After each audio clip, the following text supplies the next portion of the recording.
दोस्तों नमस्ते, मैं सुशील कुलकर्णी। आप देख रहे हैं एनालाइजर न्यूज हिंदी। दोस्तों अक्सर ये कहा जाता है कि महाराष्ट्र में भारतीय जनता पार्टी और शिवसेना की सरकार है।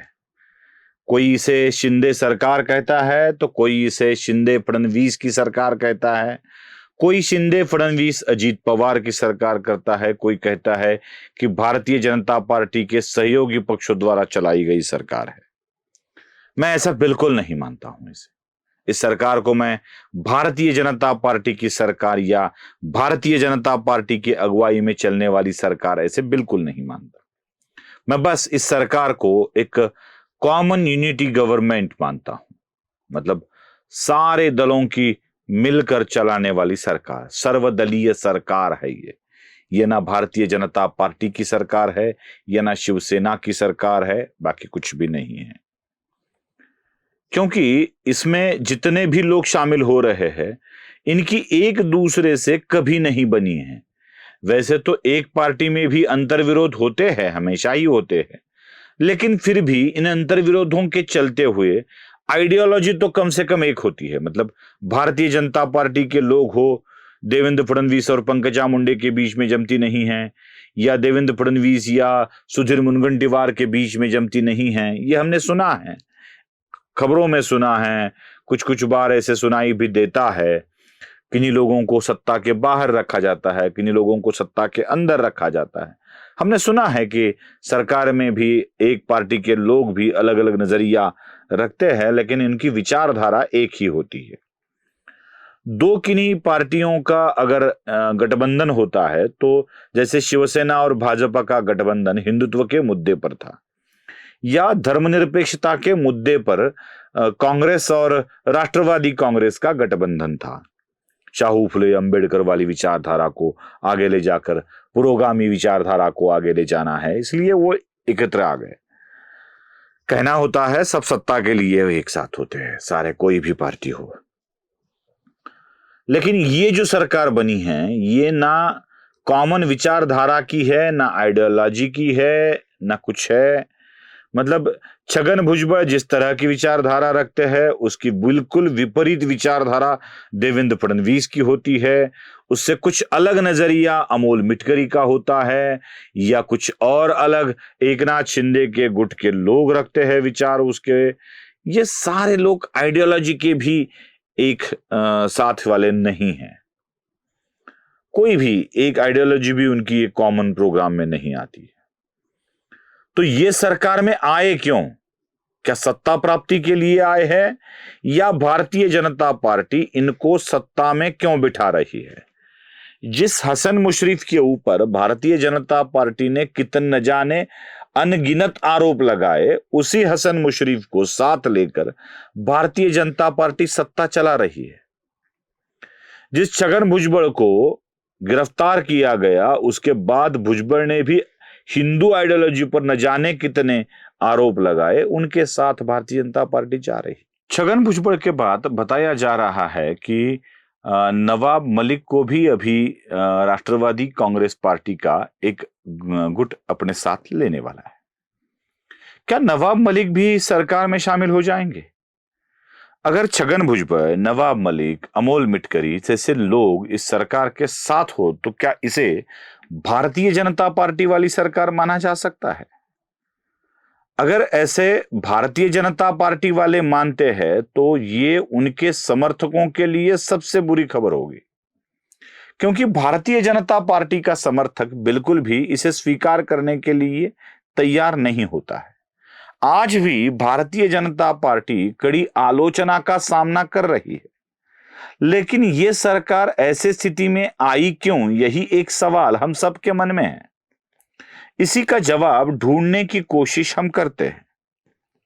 अगर कोई ऐसी मिलीजुली गठबंधन वाली सरकार होती है, तो उस सरकार को चलाने के लिए एक कॉमन मिनिमम प्रोग्राम बनाया जाता है, और उस कॉमन मिनिमम प्रोग्राम के आधार पर सरकारें चलती है। पिछले 2.5 साल में जो सरकार बनी थी, ऐसी ही 3 पार्टियां 4 पार्टियां एकत्र कर कर चली थी। वो भी ऐसी ही कुछ कॉमन मिनिमम प्रोग्राम का आधार पर चलती थी। आज भी भारतीय जनता पार्टी, शिवसेना और राष्ट्रवादी कांग्रेस पार्टी मिलकर सरकार चला रही है, तो इसे बीजेपी वाली सरकार कहना बिल्कुल गलत होगा। इसको मैं unity government, common unity government मानता हूं। एक एकता वाली सरकार है और ये कॉमन मिनिमम प्रोग्राम पर चल रही है, सर्वपक्षीय सरकार जिसे कहा जा सकता है। यह बनाने की स्थिति आई क्यों, इसके बारे में सोच विचार करना आवश्यक है। आमतौर पर भारतीय जनता पार्टी और शिवसेना की सरकार के पास तो स्पष्ट बहुमत था।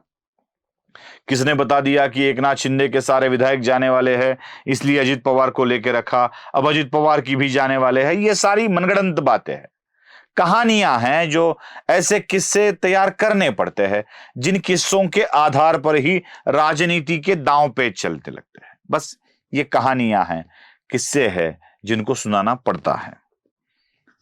लेकिन ये सरकार, ये ऐसी सर्वपक्षीय सरकार, यूनिटी सरकार बनी क्यों?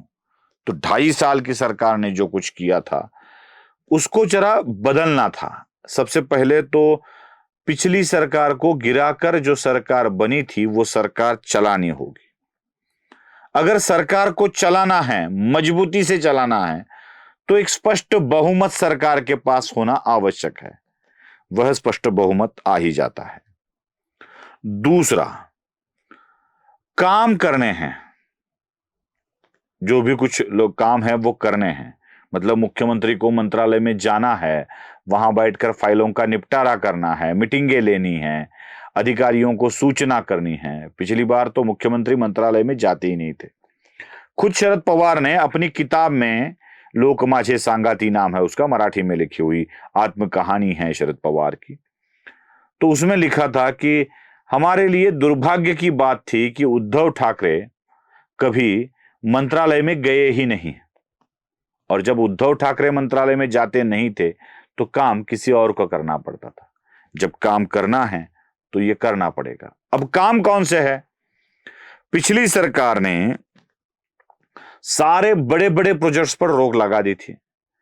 मतलब मेट्रो का कार शेड कहां करना है, इस पर विवाद। आरए के एरिया में कार शेड ना करते हुए कांजूर मार्ग में किया जाए, यह कहकर काम रोक दिया था। मेट्रो की काम को इतना मंदा कर दिया था कि मुंबई का हजारों करोड़ का नुकसान हो रहा था। जिस प्रोजेक्ट को देखो उसको स्टे, जिस प्रोजेक्ट को देखो उसको स्टे, ये पिछली सरकार ने किया था, अब हम स्टे दे देते हैं। कभी पर्यावरण के नाम पे, कभी किसी नाम पे। जो भी पिछली सरकार ने शुरू किए हुए लोक कल्याणकारी प्रोजेक्ट्स थे उसको बंद करवाया गया। अब ये प्रोजेक्ट अगर सर्वसम्मति से शुरू करने हैं फिर से एक बार, तो ऐसी मिलीजुली सरकार बनाना आवश्यक था, जो बना लिया। और सबसे अहम बात मैं बता रहा हूं आपको कि ये सरकार क्यों बनी है, ये गवर्नमेंट ऑफ यूनिटी क्यों बनी, यूनिटी क्यों बनी है। इसका एक महत्वपूर्ण कारण है, पिछले 2.5 सालों में व्यक्तिगत हमले हुए। राजनीति एक युद्ध होता है और वो आइडियोलॉजी का युद्ध होता है। मतलब विचारों की लड़ाई विचारों के साथ लड़ी जाती है। लेकिन हुआ क्या था कि विचारों की या मतभेदों की लड़ाई व्यक्तिगत दुश्मनी पर निकाली जा रही थी।